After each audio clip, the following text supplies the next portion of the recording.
Our next panel will be taking us through venture capital investments trends. Please join me in welcoming moderator Kate Galpin, Manager of Listings at ASX, and our panelists, Casey Flint, Senior Associate at Square Peg Capital, Raaj Rayat, Investment Manager at Airtree Ventures, and Karen Chan, Portfolio Manager at Perennial Partners. Good afternoon, everyone. And firstly, thank you to Steve and the Wholesale Investor team for inviting us to come and run this panel today. And thank you, everyone, for coming back from lunch so promptly. Firstly, just to introduce, my name's Kate Galpin. I'm a manager in the listings team at ASX. So my role involves engaging, connecting, and educating companies who are considering the pathway to the public markets. On the panel here today, we've got a range from very early stage investors right the way through to the cusp of public markets. So I think it's great. We're going to have some really in-depth conversations at every stage of a company's life cycle. I might start with some introductions with the panelists here. Casey, why don't you kick us off? Thank you so much. So excited to be here and talk to you all about venture today. I'm Casey Flint. As you know, I'm a senior associate at Square Peg. We are an international VC covering Australia, New Zealand, Southeast Asia, and Israel. We invest all the way from first check now to actually post-IPO now that we have a listed fund. We've been in the Australian market a bit over 10 years, funds under management around $3 billion. I think we have about 65 portfolio companies now, and I spend most of my time looking at AI and data products, as my background when I was working at Uber for 5.5 years was very data heavy. Thank you so much for having me here today. Hi, I'm Karen Chan. I'm a portfolio manager with Perennial Partners, specifically in the private investments team. We invest in later stage growth companies through to pre-IPO as well as at IPO, and we can also participate in some listed placements as well. So think of us as a crossover investor. We can invest in both private and public. We manage around 700 million funds under management, and really pleased to be here today. So thank you to Steve and the Wholesale Investor team. Hey everyone, I'm Raaj Rayat. I'm an investor at Airtree. We have been around for about a decade. We are a sort of pre-seed to growth stage venture fund, investing in anything software heavy. We have about $1.5 billion under management. We're about 100 companies, and I guess 2 years ago we raised the 700 mil fund that we're sort of still happily investing from. And sort of similar to Square Peg, we like to be the first check into a company, and we like to sort of be there to support them through multiple rounds. That's us. Great, thanks Raj. So today on the panel, we'll cover off the current market landscape, the macroeconomic environment, valuations, liquidity, which is obviously a key point for VCs this year, and then also grill Casey on some AI pieces as well, which is her area of interest particularly. So starting off with the market landscape, obviously the private and the public markets are intrinsically linked. There's often a lag between when the public markets move and then the private markets after that. In the IPO world, as I'm sure you all know, in the last 2 years, has been very quiet in the IPO market. Very sort of specific cases where IPOs have been able to come through, but globally a very slow market. At the ASX, we're pretty confident that maybe the second half of this year we'll see more movement in the IPO market. And again, that comes to the lag where the conditions are right to then companies actually coming to participate in the public markets. So obviously interest rates now, inflation, all moving in the right direction.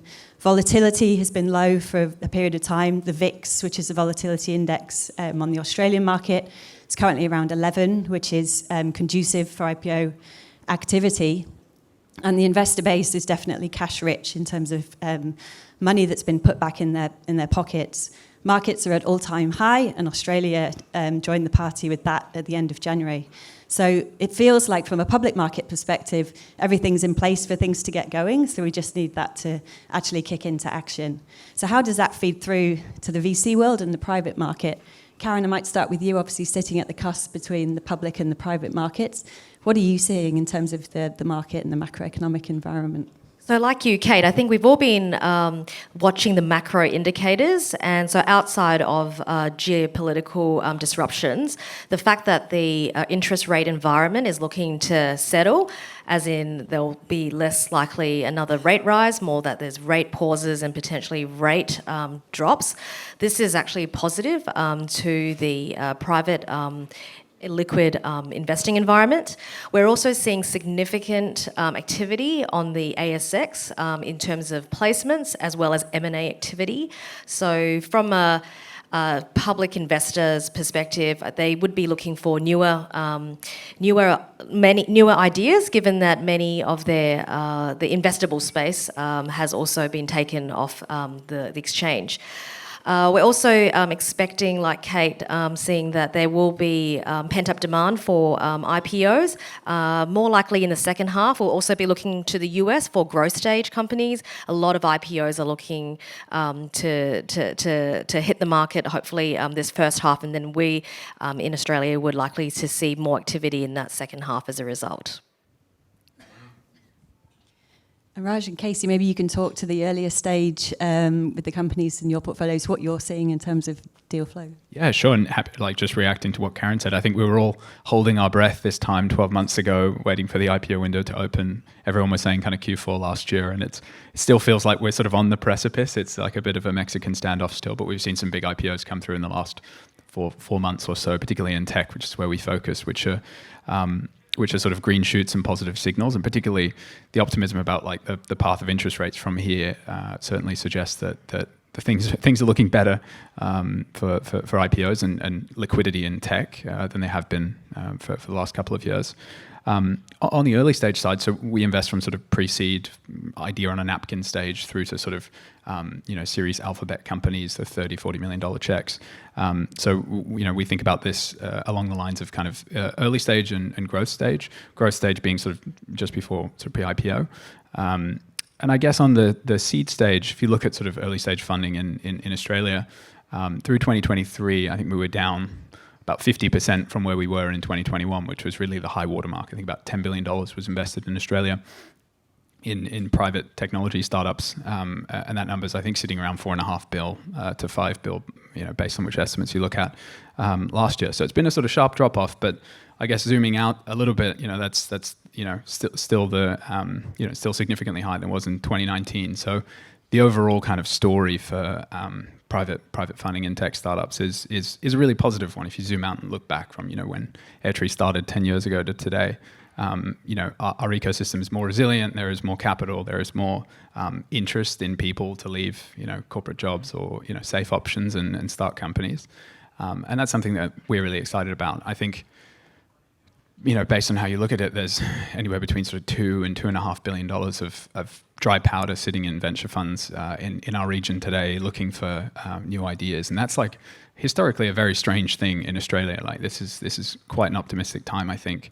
So that's the early stage. I think the story at the growth stage of the last 12 months has been a little different in that a lot of funding for sort of Series B plus companies really dried up until right at the end of 2023, I'd say.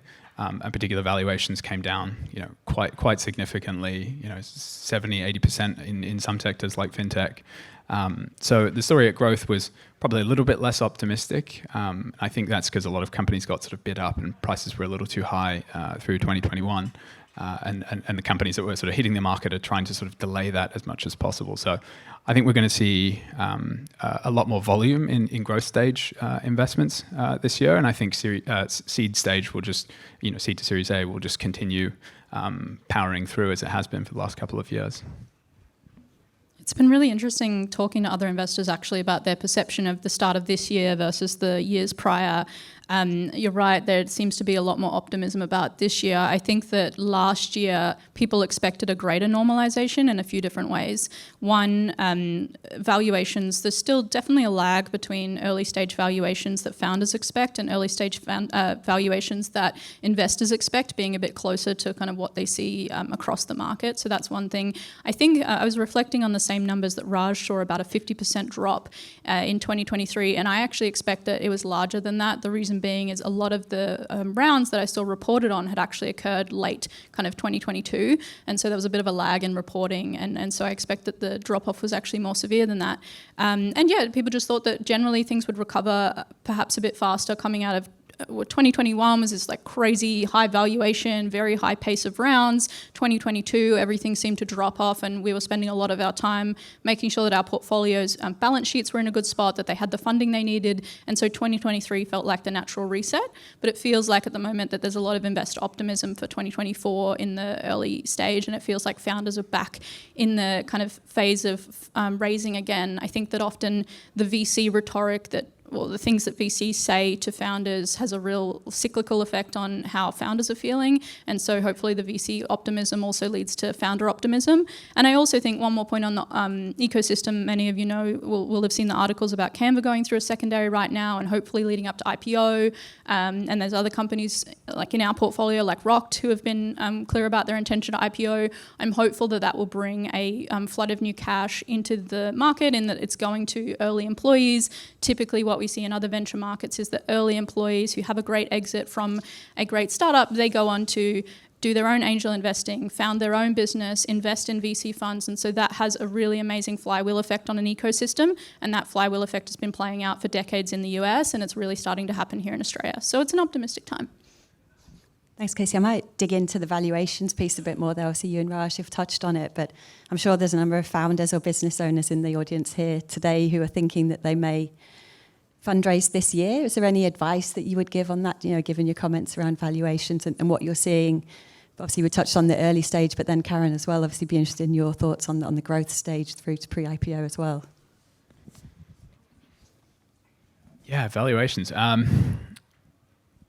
I think the perspective that we have is that valuations are largely sort of normalized. I think we saw like a real run up in valuations through 2020, 2021. Sort of 2022 was a bit of a reset, but there was certainly some sort of trailing high valuations in there. So, I mean, I think if I were a founder thinking about valuation, I would encourage you, and this is sort of more directed to really early stage. I mean, I think people sort of fixate a bit too much on the right sort of number. Like, what's the valuation of my company? I want to raise at a certain price so I can tell my friends I raised at this price. I imagine that's kind of what goes into it.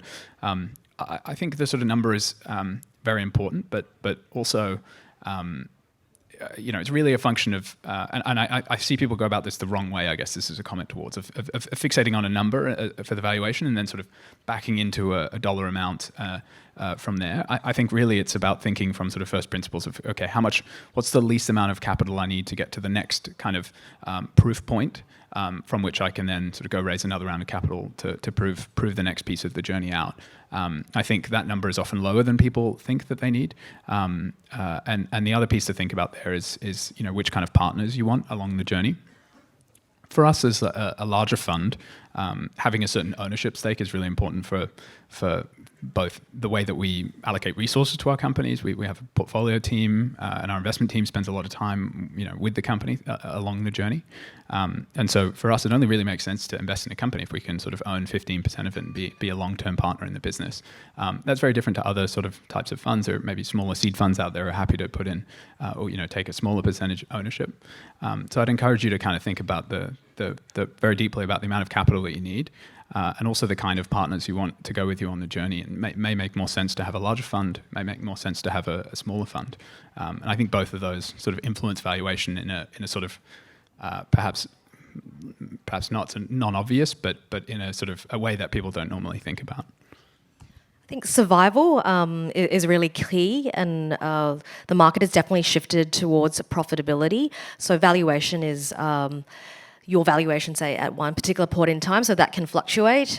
Even reflecting on the 3 big tech IPOs out of the US last year, many of those came to market at significantly lower valuations in some cases to their last private rounds.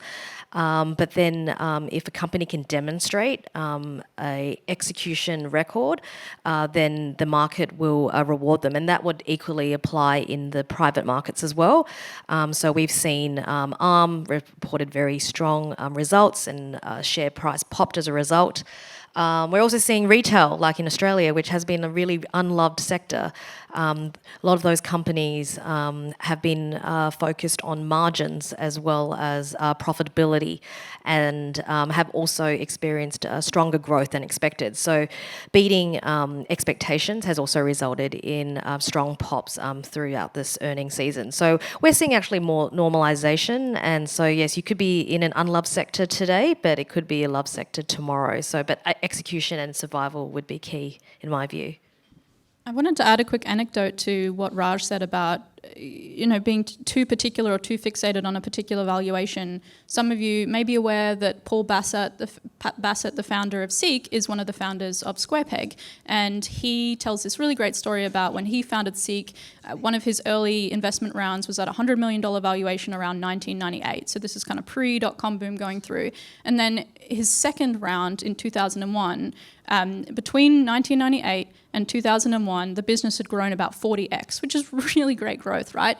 But both of those rounds had a $100 million valuation. And so it's less about the actual intrinsic growth of the business and more a reflection of the market. And he was willing to run with that. The business kept performing really well, and those two eventual valuations didn't end up having an impact on the business. And so I think, to Raj's point, being too particular about valuations can harm people. And unfortunately, what I'm seeing at the moment is a lot of investors who raised really high valuations in 2021 haven't been able to grow into that. And so now they're struggling with either not raising at all, or having to do a down round, which can have certain implications on liquidity and also kind of reputational implications. And so I think pushing for too high a valuation can also be harmful, as much as it sounds like me being a self-serving VC saying that. Thanks, Casey. I might fast forward through now, actually, to the other end of the fund life cycle with liquidity. So, Casey, you mentioned Canva and Rocked, obviously considering the IPO path. There's a number of VC funds in the Australian ecosystem, Raj, you're nodding, reaching the end of their life cycle, Airtree being one. Just interested, how are you thinking of that, about that as a team with your liquidity options and, talking with your portfolio companies about that next stage and putting some liquidity back? Yeah, it's kind of the really obvious bit of raising a private limited life fund, is that you both have to invest in companies and then also exit those companies and give the money back to the investors who originally gave you the money, hopefully with a bit of extra money. And I think if I was to think about the sort of history of venture in our little part of the world, I think we went through a couple of waves and a few wipeouts. I think like the sort of .com run up and wipeout in Australia really wiped out VC and really put a lot of investors off the asset class, a little bit through the 2000s as well. And I think this kind of epoch that we're in venture in Australia really started around maybe 2010, 2012. And so Airtree raised its first fund in 2014, and we're very fortunate that fund is now in the top 5% of funds globally, across all venture funds. And that fund will, come to the end of its life. And I think the art of being, a good venture fund manager is to, always be, investing, but also to be sort of thinking very far ahead and proactively about sort of engineering exits in the right way. Like it's a really important art of fund management. So that fund, we've been sort of, averaging down a lot of positions over the last few years. We very sort of controversially exited a big chunk of Canva in 2021 when the stock price was really high, much to everyone telling us we were idiots. And now people ask us why we didn't sell more because of the volatility in the price. But so I mean, these funds have limited lives, and there are a lot of funds out there now raising their second fund in Australia who just unfortunately don't have the track record of delivering liquidity, DPI, and anecdotally they're finding it really, really tough. And so I think from our perspective, we feel very fortunate that we, I certainly as an investment professional stand on the shoulders of giants, in that the founders of Airtree have been sort of very disciplined and made hard decisions along the journey to make sure we can deliver returns to our investors, because that's at the end of the day all people care about. So yeah, it's definitely front of mind, and I think as we've institutionalized, it's kind of become a muscle in our fund. We have a fund strategy team who spend all day thinking about these kind of questions. So it's a really important piece of the journey, and it's an important step on the way of growing up as a VC fund as well. And Karen, what are you seeing at your stage of investment, obviously being closer to the pre-IPO stage through to the public markets? Yeah, so I think we are always constantly thinking about liquidity and exits for our portfolio. So when we invest in companies, we do want alignment to be able to return our capital back to our investors. So we do want the founders and management teams we back to also have the same horizon. In the current environment where there has been very few IPOs, we've found that companies that actually can IPO actually have significant exit opportunities, whether it's through an M&A or takeover. And we're also looking at merging some of our portfolio companies with other companies in their space so that they could be more attractive takeover targets or larger, so that when the window more fully opens for an IPO, then they'd be ready to go. And as Casey mentioned, for the larger companies, there's also more opportunities to be able to exit through secondary. So I think you'll find that funds now are looking at myriads of ways to exit for their investors. I was just going to add also on the point I made earlier about this being a kind of flywheel time in Australia's ecosystem, is these exits on behalf of venture firms also help catalyse the ecosystem in the sense that it helps win that trust over from their investors and their limited partner base. It's been a big reason that Squarepeg, for example, has been able to raise a $900 million fund, Airtree I think 750, and Blackbird $1 billion, is by getting the trust of those large investors that can deploy large amounts of capital. And it also emphasised, I have also heard that it is a real struggle to raise right now if you don't have that track record of returning real capital.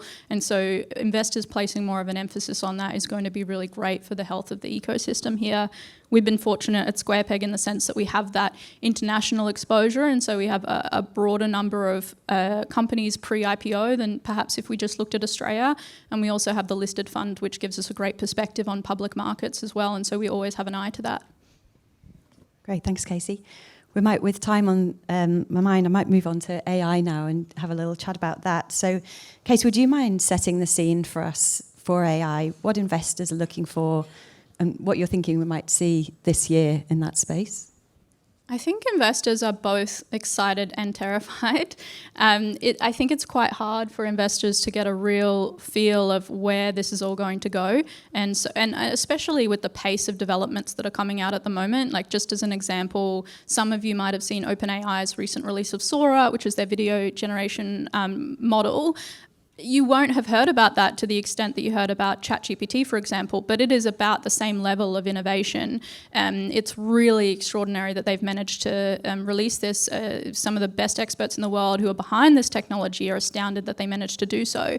And so I think that pace of development, it excites investors because obviously there are so many more use cases that are yet to come out of AI. We're really only scratching the surface, but it's also quite terrifying in terms of finding firm footing and figuring out what you can actually put a firm investment thesis behind, how you can understand how moats might be changing as a result of this, and where you can get defensibility.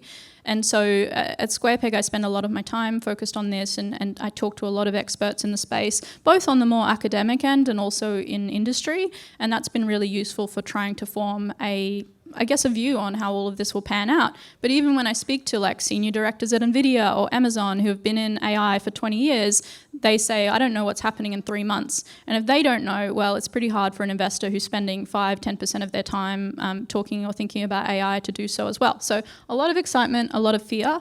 The way that we're thinking about it at Squarepeg is broadly sectioning things into 3 categories. So you've got your application layer, which is companies that are using AI to serve a particular product experience. You'll likely use them. You'll be very familiar with these kinds of products. Then you've got horizontal enablers. These are products that are basically helping people build and deploy machine learning models. And then on the bottom layer, you've got infrastructure. So you've got your cloud hyperscalers, your foundation model players like OpenAI, and then you've got your hardware players like NVIDIA, for example. I don't pay as much attention to the bottom category. It's certainly interesting for curiosity's sake, but we don't really see many of those types of businesses in our markets. A little bit more in Israel, but not so much Southeast Asia, Australia, and New Zealand. We definitely spend most of our time in the top 2 categories. In the top category, on applications, I'm very focused on people bringing across genuine domain expertise to starting particular products. So if we think about logistics or retail, for example, or even we've seen some cases in engineering and defence, people can apply the great domain expertise they've gotten as an insider in that industry and find unique ways to solve problems that have historically been really hard to solve without AI. And the reason I'm really interested in that from a defensibility perspective is it's very hard to be a horizontal player like Google, who's in a lot of different places, and apply yourself so specifically to solve such a niche but actually relatively large problem. When you speak to folks at Google, they're going after a bunch of stuff, but they say they want to be a toothbrush factory. They want to build things that people use every day that are billion-dollar opportunities from the get-go. And so really interested in domain-specific problems at the application layer. A little bit lower in horizontal enablers, we have a bunch of investments. So Deci, for example, they help people optimize and productionize deep learning models. We're investors in Superbase, which is an extraordinarily popular database tool that also has databases specifically for AI. Some unannounced investments there. It's a much trickier category. It's a trickier category because as an investor, you need to understand a much more technical customer base. So your businesses in that space are selling to data scientists, software engineers, data engineers, and you as an investor need to understand the problems they're experiencing to be able to make a solid investment in that space. There's also a much greater risk of vertical integration because players like Google and Amazon want to continue to leverage their platform advantage, and their platform advantage comes from locking people into cloud, and the way that they can do that in the future is building ML tools. And there's also a lot of price pressure from open source, as developers tend to build a lot of open source products down at the bottom layers. And so those are kind of the two categories that I'm spending most of my time on and seeing most founders in. Great, thanks. And Raj and Karen, are you seeing the similar things, and how are you working with your portfolio companies on that? Yeah, sure. I guess if I was to sort of, if I was to kind of zoom out, I would say that, like, in our perspective, depending on how you slice it, and data is always a bit patchy, but about 2/3 of the venture returns that have been realized in over the last 15 years have been in sort of cloud and mobile. The thing that we're sort of scratching our heads about is the extent to which venture returns in the next decade will be dominated by AI. And like Casey said, like, these things it's just moving so fast. And you listen to podcasts and interviews of the people who are at the coalface of this, and they're even shocked at how fast things are moving. And so, most of the jobs that people do today, in at least the world of knowledge workers in particular, weren't jobs before the internet. And so if you look at, I think for again, patchy stats and who knows the truth, but some people say that for every job that was created as a result, every job that was displaced as a result of the internet, 2.4 were created. And so, to the extent you argue that AI is as significant a platform shift as perhaps it's not as large as the internet, but certainly as large as cloud and mobile, that the world's going to sort of meander in ways which are sort of really hard to see. Certainly from an investment perspective, I think our view is very similar to Casey in that we're not seeing a lot of signs that Australia will compete at the sort of foundational infrastructure level, but certainly at the application level, we're seeing a lot of people tinkering and innovating. And I think, like Casey said, I mean, it's really hard to make high conviction investments because things are moving so fast. It's hard to know what will be sort of displaced, and we're seeing a lot of it almost feels like one of our partners always says, I don't know if you remember when the iPhone first came out, there was the little app that had the cigarette lighter on it. And you could, it was just like a little picture of a flame, and you could twist it and whatever. It's a bit of a novelty.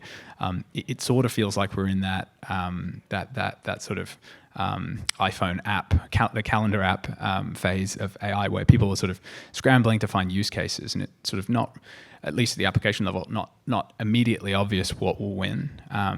The other kind of unique thing is in this world we have so much power held by the large incumbents, the Googles, the Metas, the Microsofts, and so it's incredibly difficult to look through the noise and to pick winners at this point. And we're seeing a lot of companies that we feel are coming to market and will just sort of most likely be disrupted, or will end up being features in platforms. And so yeah, I mean, the other kind of perspective on this is just an incredibly exciting time. Like the level of innovation, the pace of innovation, it's really quite remarkable.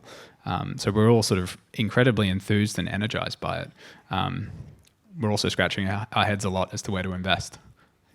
I think the only thing I'll add to that is that I think management teams and boards really need to think about AI strategy and how AI may disrupt their business. Great, thanks everyone. I think we're coming up to time now. So thank you all for your really interesting insights, and hand back over to Wholesale Investor. Thanks.